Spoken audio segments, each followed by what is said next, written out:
dalam hidup kalian berdua, dan juga nanti anak-anak dan keturunan selanjutnya. Teman-teman, mari kita membuka firman Tuhan dari Mazmur 127 ayat 1 sampai dengan 5. Mazmur 127 ayat 1 sampai dengan 5. Nyanyian Syarah Salomo.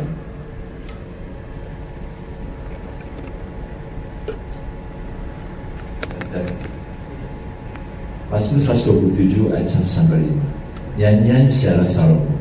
Jikalau bukan Tuhan yang membangun rumah, sia-sialah usaha orang yang membangunnya.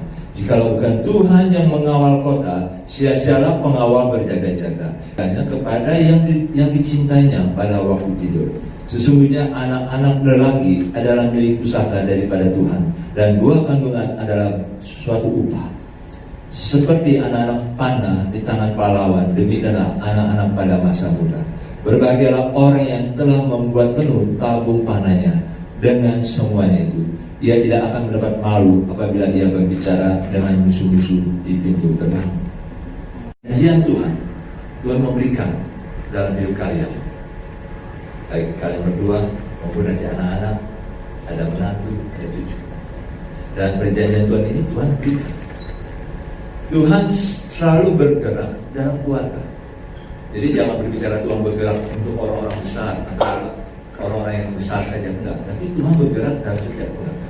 Karena sejak dari zaman Adam, waktu Kain membunuh Habel, sebenarnya Tuhan mau menyelamatkan Kain. Cuma Kain menjauh dari kasih karunia Tuhan. Sehingga Tuhan memberikan kepada Adam dan Hawa Sem. Dan Set. Dari Set. Dari keturunan Set itu akan menjadi keturunan yang luar biasa yang diberkati Tuhan.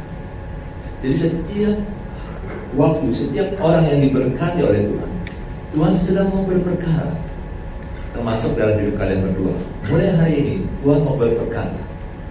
Dan pada waktu saya mempersiapkan firman Tuhan ini, saya agak gemetar juga sih. Gemetar begini. Salah satu ini hari-hari Tuhan, hari-hari di mana Tuhan sedang membuat perkara dalam dunia ini dan semua digoncangkan. Sampai ada sesuatu yang taruh di dalam hati saya. Memang saat-saat kayak gini yang mengalami yang masuk ke dalam rumah nikah yang kudus itu akan beda dengan sebelum-sebelumnya. Tapi kalian jangan takut, karena setiap hari ada kegoncangan yang Tuhan berikan dalam dunia ini. Orang keluarga yang takut akan Tuhan itu akan diselamatkan. Seperti yang dialami oleh Nuh. Kalau kita lihat bagaimana Tuhan murka kepada dunia dan Tuhan kirim air bah. Tapi Nuh yang dapat kasih karunia Tuhan. Nuh dan keluarganya diselamatkan. Contoh yang lain yang dimana Tuhan menyelamatkan adalah keluarga Lot. Waktu Tuhan menghukum Sodom dan Gomora, Tuhan menyelamatkan keluarga Lot. Artinya, situasi apapun yang terjadi saat ini, jangan takut. Kalau Tuhan sudah ada di tengah-tengah kalian, Tuhan selalu berperkara dalam hidup kalian berdua, kalian tidak usah takut. Karena situasi apapun juga itu bisa dihadapi. Kenapa? Karena ada perjanjian Tuhan dalam hidup kalian berdua. Tentunya mari kita belajar di sini. Situasi apapun yang kita alami, pastikan Tuhan ada di tengah-tengah kita. Situasi yang apapun yang kalian alami nanti, pastikan ada Tuhan di tengah-tengah kalian. Ada Tuhan yang selalu menolong kalian dalam berbagai cara. Dan masih banyak contoh-contoh dalam Alkitab bagaimana Tuhan selalu mengurus setiap keluarga. Dan apakah kalian berdua siap diurus oleh Tuhan dalam berkeluarga? Bagaimana Indra dan Yeni? Karena ini situasi yang memang tidak mudah. Apalagi nanti suami, Indra sebagai suami, sebenarnya sebagai suami, itu harus mengasihi Heni. Apalagi dapat pesan dari mamanya Heni, jaga baik-baik anak saya ini. Itu hati yang tulus itu mengungkapkan seperti itu. Dan Heni harus belajar tunduk sama dia. Wah, ini proses yang tidak mudah. Seorang istri harus tunduk pada suami, itu tidak mudah. Apa lu? Tapi itu belajar. Tapi saya percaya Indra sebagai suami sudah diberikan kemampuan oleh Tuhan untuk menaklukkan Henny. Ada orang yang bilang gini, sebelum ketemu Indra, karena Bapak Ibu, Henny ini saya kenal waktu dia masih umur 7 tahun, rambutnya masih panjang, dekat sama guru bahasa Inggris waktu itu. Jadi Henny sudah ini, dan dia selalu ikut, kalau waktu itu ikut ibadah doa. Waktu ini masih di Karanganyar Utara, sering ikut ibadah doa hari Selasa malam itu. Dan saya anggap Henny ini sebagai anak kami juga sebenarnya. Kami selalu jaga dia supaya dia juga ditolong oleh Tuhan. Dan Indra kami baru kenal, tapi papanya waktu Desember katakan, saya percayakan Indra pada Bapak ya, sudah saya percayakan sebagai anak saya juga. Dan saya bersyukur mereka berdua saling melengkapi. Sebelum Henny ketemu dengan Indra, ada yang pernah berpikir gini, sebaiknya Henny itu ketemu dengan orang yang galak, laki-laki yang galak, yang tegas. Tapi enggak juga. Cara Tuhan unik, cara Tuhan beda. Dan justru Henny mau dengan Indra sesuatu yang luar biasa. Makanya kalau mereka bisa berjalan bersama, itu mujizat. Setiap laki-laki dan perempuan untuk bersama-sama menyatakan cinta dan mau komitmen bersama, itu mujizat. Mujizat. Kenapa? Karena Tuhan yang mempersatukan. Ada keunikan. Nanti pada waktu setelah berumah tangga, setelah sekian lama, baru sadari, iya ya, tanpa istri saya nggak bisa apa-apa. Tanpa suami saya nggak bisa apa-apa. Itu akan sampai satu titik di situ, dan ketergantungan satu dengan yang lain semakin kuat. Tentunya Indra kuncinya adalah makin mengasihi Henny. Henny kuncinya adalah tunduk kepada Indra. Dan itu tunduk itu artinya ini maunya saya. Tapi kalau Indra bilang tidak, ya sudah terima dulu. Walaupun harus terus dada. Ya ini sesuatu yang gak mudah. Tapi wanita yang bisa tunduk kepada istri, yang bisa tunduk kepada suami, itu istri yang luar biasa. Istri yang luar biasa. Istri yang akan dikagumi bukan hanya oleh suami, tapi sama orang di luar. Sampai nanti orang di luar akan katakan, Indra bisa berhasil kayak gini, bukan Indra sendiri nih, karena ada Henny yang luar biasa juga. Sampai orang lain merasakan demikian. Kenapa? Karena sama-sama saling melengkapi, saling membangun. Itu sebetulnya perjanjian dalam keluarga, perjanjian Tuhan dalam keluarga, itu harus dipegang terus. Mungkin kalian akan berpikir, perjanjian saya apa ya dengan Tuhan ya? Perjanjian Tuhan dalam diri saya apa ya? Apakah Tuhan itu sudah ada perjanjian dengan saya? Apa sih rencananya? Saya buka clue-nya aja, buka clue-nya sedikit. Contoh yang sederhana. Saya perhatikan orang tua daripada Indra, baik ayah ibunya seorang guru. Betul ya? Guru, dua-duanya guru. Dan seorang guru biasanya suka menganalisa. Jadi bukan hanya sekedar ngajar di depan, tapi kadang-kadang bisa menganalisa murid-murid juga, menganalisa bagaimana ini ke depannya juga. Dan saya lihat ada di Indra sebagai auditor, menganalisa. Jadi ada kekuatan di situ. Ada kekuatan. Henny, kalau dari Henny saya perhatikan mamanya punya kerajinan tangan yang khusus, sehingga bisa sehari-hari bisa dapat dari kerajinan tangan itu. Kokonya juga dan keluarganya dari mamanya punya kerajinan tangan juga. Ada keterampilan tangan. Ada suatu waktu saya perhatikan memang Henny punya diberikan kemampuan Tuhan kerajinan tangan. Ada sesuatu yang bisa ditampil, yang bisa dikerjakan. Dan itu satu kekayaan. Jadi baik dari Indra maupun Henny, itu kekayaan yang boleh dipadukan. Jadi bukan berarti ini lebih menonjol, ini kurang, enggak. Coba dipadukan.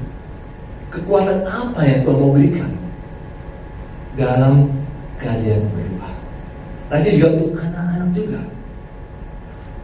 Saya berdoa sih, saya tanya sama Tuhan, apa sih rencana Tuhan ke depan bagi Indra dan Henny? Indra dan Henny, nanti ke depan, kalau kalian sungguh-sungguh takut akan Tuhan, berjalan bersama Tuhan, Tuhan mau berikan kalian itu akan gerakan orang-orang yang punya uang banyak supaya dikelola oleh kami berdua. Bukan satu orang, tapi ada beberapa orang. Dan itu banyak sekali. Itu banyak. Saya nggak tahu bagaimana cara Tuhan, tapi asal kalian jalan dengan Tuhan. Perjanjian Tuhan dalam diri kalian, kalian hidup di sini. Apapun misalnya, kalau kita tahu ada perjanjian Tuhan dalam diri kita, apapun situasi yang ada di luar, goncangan dunia yang luar biasa, kita nggak akan takut. Sekalipun nanti kalian, ya saya bukan mengharapkan, tapi mungkin nanti suatu saat kalian membutuhkan sesuatu yang sangat mendesak, tapi belum ada sumbernya. Percayalah, kalau sudah ada perjanjian Tuhan dalam diri kalian, percayalah Tuhan akan bertolong dengan cara Tuhan yang luar biasa. Tentunya perhatikan hari demi hari yang Tuhan pimpin, dan potensi-potensi yang ada dalam diri kalian itu harus dikembangkan. Terusnya dari Mazmur 127 ini kita ingin belajar bagaimana perjanjian Tuhan dalam keluarga. Mazmur 127 ini bukan ditulis oleh Salomo. Mazmur 127 ini itu sebenarnya pengajaran Daud. Sebenarnya Mazmur 127 ini nggak boleh dikatakan Mazmur Salomo, Mazmur Salomo, tapi dikatakan Mazmur untuk Salomo. Artinya Daud sebenarnya mengajarkan kepada Salomo, Salomo, kamu punya rencana Tuhan, ada perjanjian Tuhan dalam hidup saya, bahwa keturunan saya, anak saya itu, yaitu kamu, akan menjadi raja yang besar. Dan itu perjanjian Tuhan pada Daud, dan Daud ajarkan. Makanya Daud dalam ayat yang pertama katakan, jikalau bukan Tuhan yang membangun rumah, sia-sialah. Kata membangun rumah ini bukan membangun dalam pengertian secara fisik. Ini sama dengan waktu zaman Musa.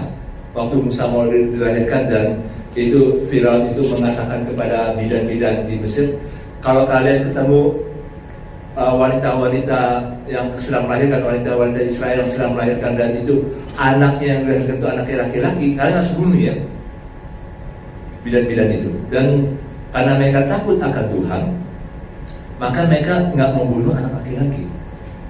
Sehingga Tuhan membangun rumah tangga. Itu sama. Jadi bahasa Ibrani sama dengan di Keluaran 1 itu. Contohnya, jikalau bukan Tuhan yang membangun rumah, artinya biarkan Tuhan yang membangun rumah tangga kalian bersama. Jadi Tuhan ada di tengah-tengah kalian. Nggak ada orang tua, nggak ada orang lain juga, nggak ada pendeta. Tapi kalian berdua dengan Tuhan. Adapun masalah apapun yang seberat apapun juga bukan orang lain yang harus tahu. Kalian berdua dengan Tuhan. Dan saya mendengar kesaksian dari Henny waktu kami BPN. Jadi keluarganya Henny belajar dari keluarganya Indra, itu suka berdoa pagi. Dan bagi Henny itu sesuatu yang sangat penting. Saya sarankan Indra dan Henny tetap budaya itu dikembangkan. Kenapa? Itu kekayaan. Mungkin kalau pagi susah, oke, nggak apa-apa. Pagi susah, paling tidak pagi berdoa bersama dulu, terus malamnya setelah itu ada waktu bersama. Kenapa seperti itu dibuat? Ini capek, ini bagaimana? Enggak, itu kekayaan. Dalam keluarga saya nggak dapatkan itu. Tapi waktu saya dapatkan dari keluarga Ibu Reni, pagi jam 5 harus bangun pagi, baca Alkitab, nyanyi, baca Alkitab. Wah, saya bilang, oh iya, ini bagus. Dan itu kekayaan. Makanya penting. Ada kekayaan rohani, kebudayaan rohani yang bagus, itu boleh dikembangkan. Sehingga itu kekayaan yang besar bagi kalian. Kekayaan rohani yang besar. Nah, jadi untuk Indra dan Henny, di sini yang perjanjian Tuhan yang pertama, biarkan Tuhan yang membangun keluarga yang aman. Makanya dalam ayat 1 dikatakan demikian, jikalau bukan Tuhan yang membangun rumah, sia-sialah usaha orang yang membangunnya. Jikalau bukan Tuhan yang mengawal kota, sia-sialah pengawal berjaga-jaga. Artinya gini, biasanya kalau berumah tangga, pertama-tama yang penting saya establish dulu, yang penting saya aman dulu, aman duitnya, aman bagaimananya, semuanya sempat ada. Bukan itu. Biarkan Tuhan yang membangun. Banyak hal yang Tuhan akan buat. Biarkan Tuhan yang membangun rumah tangga kalian, rumah tangga yang aman. Yang aman. Aman itu dalam pengertian, ya aman lah, nyaman.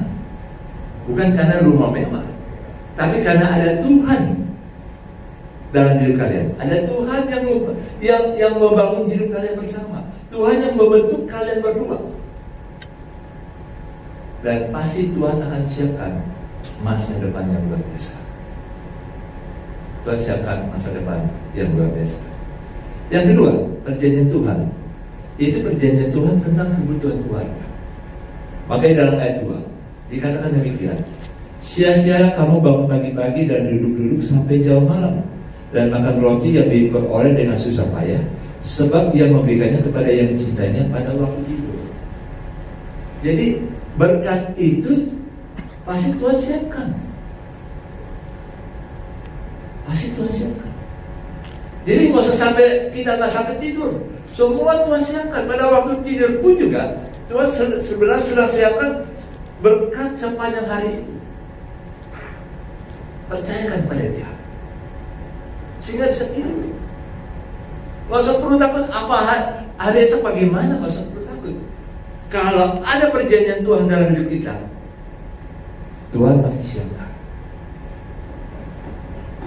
Dan itu mujizat demi mujizat itu selalu dialami oleh keluarga yang takut akan Tuhan. Keluarga yang takut akan Tuhan. Jangan lihat keluarga yang lain. Wah, enaknya dia keluar negeri terus. Wah, enaknya dia setiap liburan pasti enak sekali. Jangan. Tapi biarlah kalian bahagia, karena Tuhan yang mencukupkan. Tuhan yang memberkati kebutuhan kalian. Dan ketiga, perjanjian Tuhan. Ini yang kalian bisa pegang. Ayat yang ketiga, perjanjian Tuhan tentang anak dan keturunan. Dalam ayat 3 dikatakan demikian, sesungguhnya anak-anak lelaki adalah milik pusaka daripada Tuhan, dan buah kandungan adalah suatu upah. Artinya, anak itu Tuhan punya kuasa untuk memberikan. Tuhan bisa menutup, Tuhan bisa membuka, Tuhan bisa memberikan. Ini bukan berarti hanya anak laki-laki saja. Saya nggak tahu kalian nanti dapat anak pertama itu perempuan atau laki, tidak tahu. Kalau dianalisa sih kelihatannya sih laki-laki, karena Indra anak laki-laki, ini juga Acong anak laki-laki yang pertama, Acong juga nanti dapat anak laki-laki juga. Apakah demikian? Tidak tahu. Tapi yang jelas, anak laki-laki atau perempuan adalah upah, adalah sesuatu yang Tuhan berikan sebagai milik pusaka. Kalau zaman dulu biasanya anak perempuan dinomor 2-kan. Tapi yang jelas gini, anak perempuan, anak laki-laki sama aja. Tetap istimewa. Tetap istimewa. Dan pada kalian berdua, Tuhan akan berikan anak. Saya juga belum tanya nih, mau berapa anak? 4 anak? Atau berapa? Ya, saya nggak tahu. Tapi yang jelas, kalau berapapun yang Tuhan berikan, dan jelas anak itu milik pusaka. Bahkan dikatakan dalam ayat 4, seperti anak-anak panah di tangan pahlawan, demikianlah anak-anak pada masa muda. Jadi Indra dan Henny, kalian dianggap pahlawan. Jadi mendidik anak seperti mengarahkan anak panah itu ke arah yang memang mau dituju. Kalian berdua yang punya visi, yang punya tujuan yang jelas dalam masa depan, anak-anak kalian berdua diberikan otoritas oleh Tuhan untuk mengarahkan anak itu mau jadi bagaimana ke depan itu. Makanya jangan pernah mengutuki anak. Jangan pernah katakan, lu bagaimana masa depan lu. Jangan. Senakal-nakalnya anak itu jangan pernah dikutuki. Sekesal-kesalnya kalian nanti sebagai orang tua, jangan pernah ngomel tentang anak. Biarkan mereka selalu dikatakan hal-hal yang positif, yang membangun iman, yang memberikan mereka pengharapan. Karena anak-anak, masa depan anak-anak kalian tergantung pada kalian. Anak kalian sebagai pahlawan. Tangan kalian, cara diri kalian, mulut kalian, pikiran kalian tentang anak, masa depan anak. Kalian adalah pahlawan. Anak-anak kalian adalah anak-anak panah.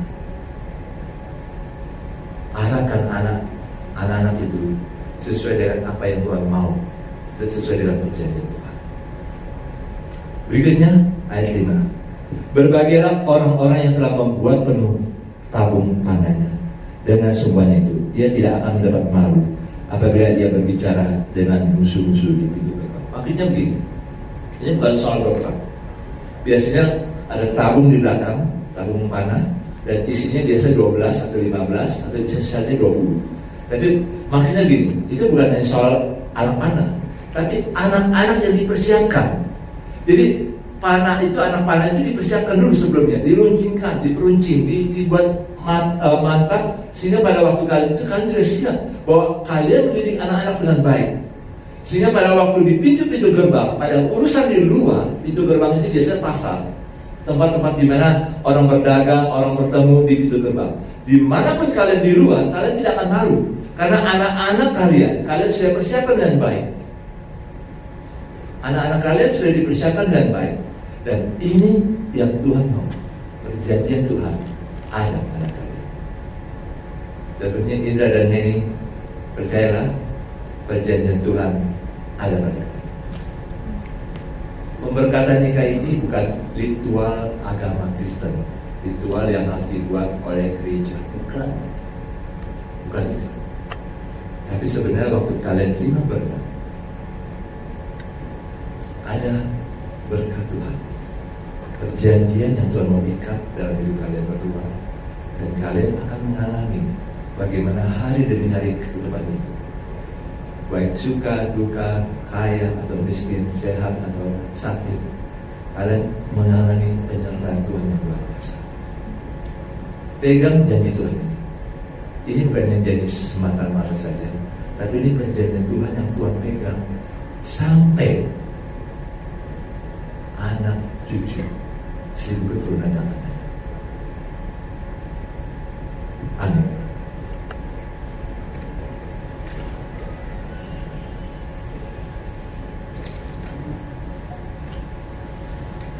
Mari kita berdoa.